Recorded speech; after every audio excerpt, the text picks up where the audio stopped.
limanaw an bɛ aw fo ka aw waleɲuman dɔn ka ala fo ka barika da bi ye alamisa ye kalo tile 31 san 2025 an bɔra aw ɲɛma an ka chaîne YouTube ale kɔnɔna na Bosofala 24 ka ɲini aw fɛ aw ka jannu cɛri aw ka mirinata di an ma commentaire kɛyɔrɔ la aw ka cloche de notification activer walasa laseliw mana bila wagati o wagati aw ka bɔ a kalama. Bi sɔgɔmada in na an bɛna kumakun dama dama ta ka ɲɛfɔli kɛ walasa aw ka se ka faamuya sɔrɔ. Fɔlɔ Côte d'Ivoire ale gouvernement porte-parole a ye barodalasigi dɔ kɛ ni kunun kunnafonidilaw ye. Barodalasigi mun kɔnɔna na ɲininkali bɛ tɛnkun a la Burkina Faso ale sifinaka mun fatura Côte d'Ivoire jamana kɔnɔ n'o bɛ tali kɛ Ali n'o faso la o situation a bɛ ɲininka o la fo ka taa se an ka CNT maa mun ni o bɛ bolola nin wagati na Côte d'Ivoire jamana kan Mamadu Awa Gassama a bɛ ɲininka ale fana ka lahala la a bɛ jaabi mun di olu la an bɛna o da aw kulo kan ka yɛlɛma aw ye bamanankan na. Ale ka o jaabi kɔfɛ maa mun ni ale delila ka minisiriya kɛ an ka jamana kɔnɔ ni o bɛ tali kɛ Mamadu Ismail Konate la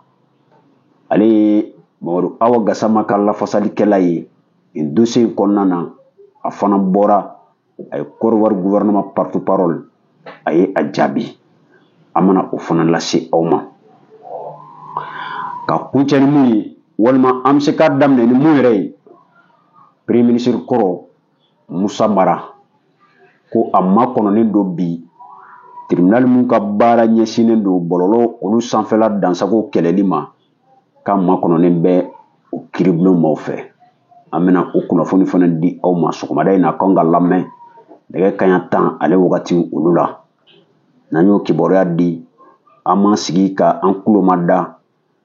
a lamɛnnen kɔfɛ jaabi mun mana bɔ a la an bɛ sigi kura wɛrɛ labɛn ka n'a di aw ma ni ala ni kira sɔnna ma ni ne ye an sigikun ye an b'a ɲini aw fɛ an tɛ sɛgɛn an tɛ ɲinɛ a ye jan ninnu cɛri aw ye cloche de notification activer a ka kɛriw digi o b'a to an bɛ plateforme sanfɛ an ka se ka fangaba sɔrɔ ka baara in kɛ. Kunnafoni bɔra kunun wulada fɛ ko premier ministre kɔrɔ ni o bɛ tali kɛ Musa Mara la bi fɛn bɛ tali kɛ Musa Mara la kunun arabadon wula fɛ ko wele samana a ma pôle national de lutte contre la cybercriminalité o ma ɲɛma fɛ ko bi alamisadon sɔgɔmada in na ni o ye alamisa ye kalo tile 31 nɛgɛ kanɲɛ 10 ni ale cokora komi cybercriminalité ale ye kiiribulon mun ni a ka fanga a ka ca la ala fɛ a bɛɛ lajɛlen bɛ a bolo brigade dɔ bɛ a yɛrɛ bolo yen o mun bɛ wuli ka jɔ kɛ k'a ka baaraw ka olu sabati donc cybercriminalité brigade a kan ka lamɛn olu fɛ an bɛ mun wele ko enquête préliminaire o baaraw olu kan ka kɛ a bɛna lamɛn dossier jumɛn kan o ma fɔ maaw ye mun ni mun ka jiginɛ sɛmɛnen don a la f'an filɛ nin sigiyɔrɔ la yɔrɔ min na maa si kelen tɛ yen mun bɛ o si dɔn ni a taara lamɛn a lamɛnnen kɔfɛ an mana mun sɔrɔ kibaruya la an bɛ bɔ k'a ɲɛfɔ maaw ye ka d'a kan ni kiiri wele bila i ma n'i taara i welekun bɛ fɔ i ye fɛn mun jalaki sɛmɛnen don i la o bɛ fɔ i ye sɛgɛsɛgɛli ale bɛ dayɛlɛ donc an bɛ to kulomajɔlen ka se ka o baara in ka o sabati ni ala ni kira sɔnna ma i n'a fɔ wagati tɛmɛnenw aw yɛrɛ y'a ye cogoya min na Musa Mara ye maa ye a bɛ waleya fɛn o fɛn kɛ a bɛ ɲɛfɔli kɛ a kan donc ni a bɔra lamɛnnikɛyɔrɔ in na an bɛna an kulo ma jɔ a bɛna mun fɔ an bɛna a lase aw ma. Sigi filanan an bɛ taa o kɔnɔna na Côte d'Ivoire gouvernement ale ye barodalasigi dɔ kɛ kunun notamment gouvernement ale porte-parole ɲininkali dira kunnafonidilaw ma u ka ɲininkali tɛnkun a la ɲininkaliw tɛnkunnen kɔfɛ a la parti mun bɛ anw intéressé o ye Ali n'o faso ale ni Mamadou Awa Gassama ta o yɔrɔ ye an y'o yɔrɔ labɛn an b'a ladi ka sɔrɔ k'a yɛlɛma bamanankan na ka an mirinata d'a kan a y'aw kulo kɛrɛba bɔ an bɛna lase aw ma. Et ma deuxième question concerne Mamadou Awa Gassama, membre du Conseil national de transition du Mali, qui, selon son avocat, a été arrêté ici en Côte d'Ivoire. Est-ce que vous savez quelle est sa situation aujourd'hui? Et est-ce que, là aussi, est-ce que vous pensez que l'arrestation d'un parlementaire malien ici en Côte d'Ivoire peut avoir un impact avec sur les relations diplomatiques avec le Mali? Merci. Journaliste ko ale a ɲininkali fila kɛ fɔlɔ ko Burkina ale ka sifinaka mun fatura ni a fɔra Kɔrɔwari ɲɛmaaw fɛ ko o koɲɛ bɛ cogo di. Filanan a y'a jira k'a fɔ ko Mali CNT maa dɔ ko o minɛlen don ko a ka avocat ko fɛn bɛ tali kɛ Conseil national de la transition ko o maa don anw ka jamana kɔnɔ ko ale fana ka situation bɛ cogo di.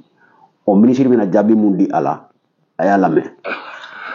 Maintenant, pour ce qui est des accusations du Burkina, nous ne sommes pas la première accusation. Ko fɛn min ye Burkina ɲɛmaaw ka jalaki ye ko nin t'o siɲɛ fɔlɔ ye ka ɲɛsin Kɔrɔwari jamana ma. Jusqu'à présent, nous attendons encore les preuves donc des attaques ou plutôt des tentatives de déstabilisation. Ko nin yɔrɔ in na ko n'u bɛ ka mun kɔnɔ Burkina ɲɛmaaw bolo o ye u bɛ ka attaque mun kɛ ka ɲɛsin olu la jalaki mun kɛ ka ɲɛsin olu la u ka dalilu labɔ ani u bɛ ja mun kɔnɔ ni o ye Kɔrɔwari fanga dafirili ye u ka o la sɛmɛntiya ko olu de b'o makɔnɔ bi Burkina marabaw olu bolo. Qui ont été annoncés donc par ce pays ami et frère contre les autorités donc qui sont à sa tête actuellement. Donc je ne voudrais pas engager de polémique. Le procureur a fait un communiqué. Il n'aurait pas évoqué l'élément de suicide s'il n'avait pas suffisamment d'éléments pour le dire. Ko Burkina y'u teri jamana ye u balima jamana do u sigiɲɔgɔn jamana do k'ale tɛna na sɔsɔli caya kuma kɔnɔ ale tɛna na kuma fɔ mun bɛna sɔsɔli caya u ni ɲɔgɔn cɛ ko ale kɔni bɛ mun dɔn procureur mun ye communiqué kɛ o tɛna na bɔ k'a fɔ maaw ye ko cɛ y'a yɛrɛ faga k'a sɔrɔ dalilu tɛ a bolo dalilu mun b'a bila k'a lakali a y'o de fɔ. Donc, je ne vais pas faire plus de commentaires que cela sur ce décès malheureux. Il est simplement regrettable que l'on veuille exploiter à des fins politiques le décès d'un être humain. Ko nimisa ko do Burkina filɛ ko o mun kɛ maa dɔ ka saya ka o ta k'o kɛ politiki kɛlɛ ani politiki nafa ɲini na k'o ye nimisa ko ye Burkina b'o dynamique mun kɔnɔna na ka kɛ ni ministre ale ka kuma ye. Je reviens à ce que je disais, c'est un homme qui est mort. C'est une famille qui est impactée. Il est mort malheureusement dans les conditions que nous connaissons. Il s'est donné la mort et cela en rajoute, donc je dirais, à la tristesse de cet événement. C'est malsain de vouloir l'exploiter. Ko nimisa ko do a bɛ sigi o kan k'a ye mɔgɔ dɔ fatura a ka denbaya o bɛ kinikini kɔnɔna na olu bɛ sukoɲɛw o baaraw kɔnɔna na maa dɔ k'o ta k'olu kɛ politiki nafa ɲini na ye ko nimisa ko do an mɔgɔɲɔgɔn dɔ sara hinɛ kan ka kɛ ka ɲɛsin a ma ko c'est vrai a fatura condition mun kɔnɔna na n'o ye a y'a yɛrɛ faga condition mun kɔnɔna na ko o dɔnnen don ka d'a kan ko nɔminɛ o kun ɲɛsinnen don a ma k'a minɛ ka bila bɛrɛ la ka sabu kɛ waleya dɔw ye a ye o kuma olu fana fɔ. D'autres fins. Pour ce qui est donc de monsieur Gassama, oui, il a été pris ici, mais à partir du moment où une procédure est engagée, vous comprenez que je me réserve de commentaires. Ko mun ye Gassama ta ye ko tiɲɛ don ko a minɛna Kɔrɔwari jamana kɔnɔ ko mɛ wagati min na kiiritigilamaw bɛ kiiri dayɛlɛ ko wajibi don ale ma a k'a yɛrɛ minɛ kuma dɔw fɔli la mɛ ko a bɛna fɛn dɔw sɛmɛntiya o ye fɛn jumɛn ni jumɛn ye an ka lamɛn. Sur cette interpellation, un parlementaire malien, oui, peut-être que l'immunité dont il jouit c'est dans son pays. Ko parlementaire malien do ko awɔ ko ye tiɲɛ ko mɛ k'u bɛ mun fɔ ko ye briefing ye ko peut-être ko o briefing ko o da ye anw ka jamana kɔnɔna ye ko sinon ko n'i bɔra n'a ye kɔ kan ko briefing k'a tɛ mago ɲɛ. Je ne crois pas que le passeport dont il disposait était un passeport diplomatique, ce qui lui aurait conféré une certaine immunité, puisque des éléments qui nous reviennent, il était ouvrier. Ko walasa ka nɔgɔ bɔ kuma bɛɛ la ko passeport mun ni a mɛnna k'o to a bolo kibaruya mun lasera Côte d'Ivoire marabaw ma ko a sɛbɛnn'o kɔnɔ ko bolola baarakɛla don ni o ye ouvrier. Donc passeport diplomatique ko o kun tɛ a bolo o mun bɛ yamaruya di ka fɛn dɔw mago to a ye a bɛ minɛ waati min na ko o kun tɛ a bolo. Donc a minɛna passeport mun ye o ye passeport ordinaire ye wa mun fɔra Côte d'Ivoire ɲɛmaaw ye ko bolola baarakɛla o de don. Côte d'Ivoire gouvernement a porte-parole a bɔra ka nin fɔ kunun i bɛna ye k'a fɔ kunnafonidi sɛbɛnw olu kɔnɔna na. Mun ye Mamadu Awa Gassama ka lafasaba ye n'o ye maître Mamadu Ismail Konate ale ko a tɛ se ka sigi ka nin n'a ɲɔgɔnna kumaw olu bolitɔ ye kunnafonidi sɛbɛnw kɔnɔ ale mun ye lafasalikɛlaw ye ni a bɛ ko ɲɛdɔn k'a tɛ jaabi di a la. A jirala k'a fɔ l'ancien ministre de la justice maître Mamadu Ismail Konate est sorti de sa réserve pour répondre aux déclarations du porte-parole du gouvernement ivoirien au sujet de l'affaire impliquant Mamadou Awa Gassama,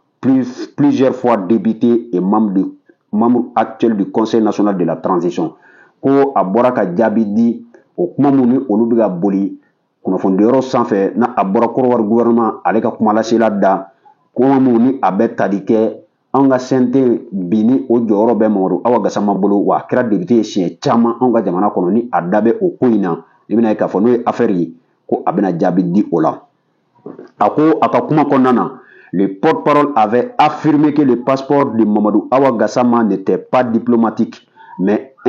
indiquant plutôt la profession ouvrier. K'a ko ko Mamadou Awa Gassama ka passeport a minɛna waati min na an y'o fɔ aw ɲɛna sisan ko passeport diplomatique kun tɛ a bolo mais ko mun fɔra ye jɔyɔrɔ la a ka baara la ko a fɔra marabaw ye ko bololabaarakɛla don. Réagissant à ces propos, Maître Konaté a tenu à rappeler que M. Gassama n'a jamais cherché de soustraire à la justice. Ko ka fɛn dɔ ladiya bɛɛ ma a ka fɔ ka côté Gassama tile kelen a m'a ɲini k'a fɔ k'a b'a dogo kiri ale ka boli a kan a ma boli kiri ɲɛ a ma dogo kiri kelen ka wele bila a ma ko a tile kelen m'o kɛ et qu'il est prêt à s'expliquer devant toute juridiction compétente dans le respect des procédures établies. Wa ko a labɛnnen don ka taa yɛrɛ ɲɛfɔ kiriso bɛɛ lajɛlen ɲɛma Mali kɔnɔ Mali kɔ kan Mali kɔnɔ Mali kɔ kan kiriw olu tɛmɛsira bonyali o mun bɛ sen kan. Il souligne que en sa qualité de membre de CNT, Gassama bénéficie d'une immunité reconnue au Mali. Ko Gassama ka jɔyɔrɔ mun bɛ a bolo anw ka jamana kɔnɔ ni o ye CNT maa ye ko immunité o bɛ a bolo anw ka jamana o kɔnɔna na. Ce qui n'exclut pas sa responsabilité devant la justice mais suppose un traitement empreint de respect et de considération pour les fonctions législatives. Ko o kɔrɔ tɛ ko o bɛ o kɔrɔ tɛ ce qui n'exclut pas jɔyɔrɔ mun ni a kan k'o kɛ ka taa jɔ kiri ɲɛma ko o tɛ o bali ko nka a kan ka bisigi k'a fɔ bonya kan ka kɛ ka ɲɛsin a ma o jɔyɔrɔ mun ni o kalifalen don anw ka jamana kɔnɔ o fana kan ka jate a taasiraw olu la ka d'a kan o jɔyɔrɔ in o ye sariya ta jɔyɔrɔ ye ni o ye fonction législative ye.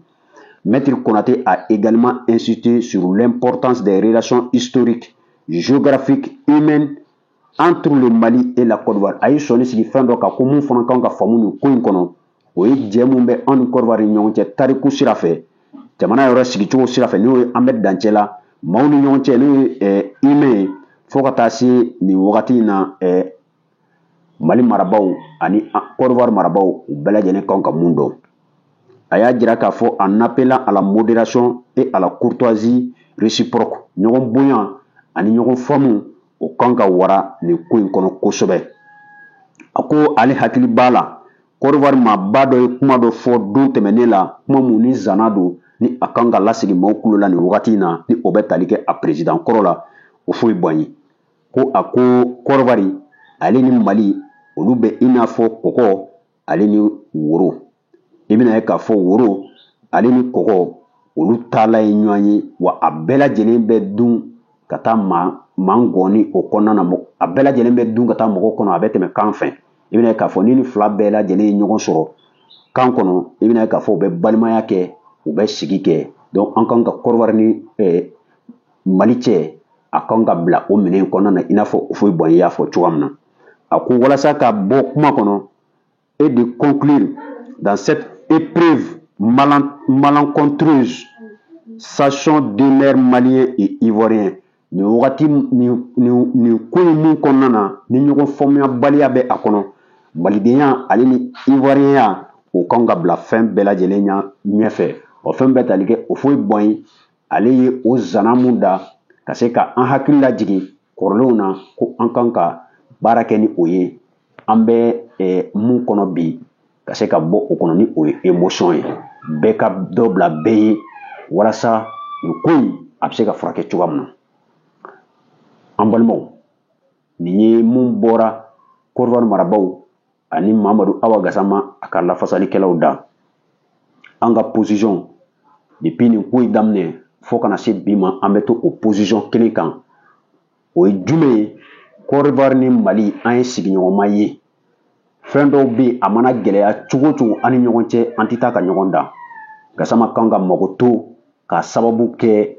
anw ka jamana a bɛ jɔyɔrɔ min na bi anw ka jamana kɔnɔ surtout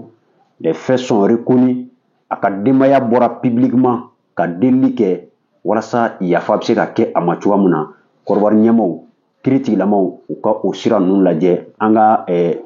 tradition u ka olu lajɛ walasa jisuma ale bɛ se ka kɛ nin kan cogoya min na jamanaw u ni ɲɔgɔn cɛ baara u ka o sɔrɔ ka tɛmɛ ni sira caman ye jamanadenw ka nafa bɛ mun na